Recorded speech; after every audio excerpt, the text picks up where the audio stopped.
The Berlin Wall went up on August 13, 1961, as a result of the division of Germany after World War II. At the end of the war, Germany was split into 4 zones, each one being controlled by one of the Allies: the United States, Great Britain, France, and the Soviet Union. The country was divided evenly, with the French getting the southwest, the United States getting the southeast, the British getting the northwest, and the Soviets getting the northeast. Berlin, the capital of Germany, was also divided in the same way. By the late 1950s, many of the residents of East Germany wanted to leave. Living conditions were poor, people were starving, people were unemployed, and did not like the repression of the Soviet Union. The Soviets saw that many Germans were leaving East Germany and decided to close their borders in 1952. However, they had not closed the border between East and West Berlin. Many Germans went to East Berlin, then crossed into West Berlin to escape. Many people wanted to leave because the West had more economic freedom with their capitalist economy than the East did with communism. It did not take long for the Soviets to notice that people were still leaving, so in order to stop this mass migration, they built the wall. The Berlin Wall sprung up practically overnight, with all ties to the West, even phone lines, being cut. A lot of families were separated by the construction of the wall because it was so immediate.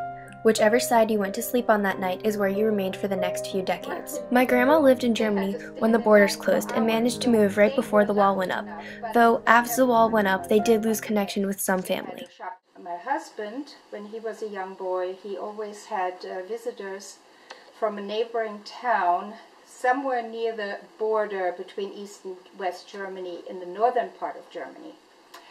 And after the war, they never heard from his cousin again. He used to come every summer, spend the summer with him on the farm.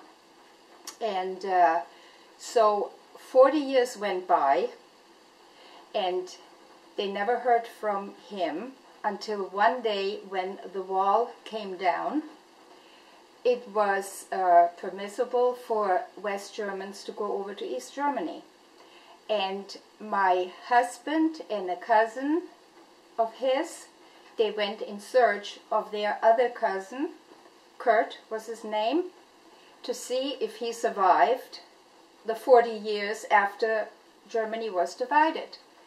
And lo and behold, after a lot of research and trying to go through telephone books and register where they register who got married where, they found him living still in Eastern Germany, but now Germany was already united, and therefore it was easy for us to find him. But can you imagine, after 40 years being separated, they found each other. The separation of families was only one of the many horrible side effects of the wall. When all ties to the capitalist West were cut, the economy of the East suffered heavily, causing basic items like bananas to be considered a luxury item. Do you remember what East Germany looked like? Was it different from West Germany? Yes, very drab, very gray. The houses didn't have paint, nice paint. Everything was gray. I mean, it was, and the roads were really, really bad. Potholes everywhere. Living conditions were worse in the East now than they had been before. This caused many people to attempt to escape. The lucky ones did, while the rest died trying. This iconic image was captured by photographer Peter Leibling. It is of the East German guard Hans Conrad Schumann, who, as he was watching the wall being built, hopped the fence to freedom. Conrad Schumann became a symbol of freedom, freedom that the East Germans were deprived of.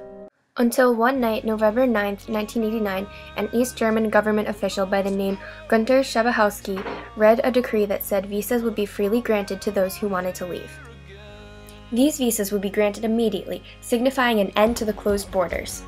That very night, ecstatic Berliners went to the wall to see if it was true. At first, few cautiously approached, but when none of the guards stopped them, they all swarmed the wall, picking at it and trying to tear it down. The crowds grew from both the west and east side, with all Berliners overcome with emotion. People began to jump and climb up on the wall, screaming "Tor auf," translating to "Open this gate." The Berliners remained until the morning, with thousands passing through the now open wall. Many continued to axe the wall and take pieces home with them to remember the separation of Berlin. By the next day, the crash of the wall was heard all around the world. As significant of an event the fall of the wall was, it's often not taught or only briefly mentioned in schools. The Berlin Wall should be taught in general history classes to demonstrate that you cannot separate a country. You should not divide a country, because that also means you're dividing families and relatives. And no matter how hard you try, people will always try to cross the wall, to cross the border. That's why so many people lost their lives, by trying to make a better life for them and their families, trying to cross into the West. Many lives were lost as a result of Germans trying to cross the wall, and as a result of the living conditions on the east side of Berlin. Lives that could have been so easily saved. The reunification of Germany, along with the Berlin Wall, should be taught in schools to illustrate the damage a war and the division of a country can do to its citizens, in hopes of never doing that again. And that rather than standing apart, we as human beings should stand together. As JFK once said, "As a free man, I take pride in the word, Ich bin ein Berliner."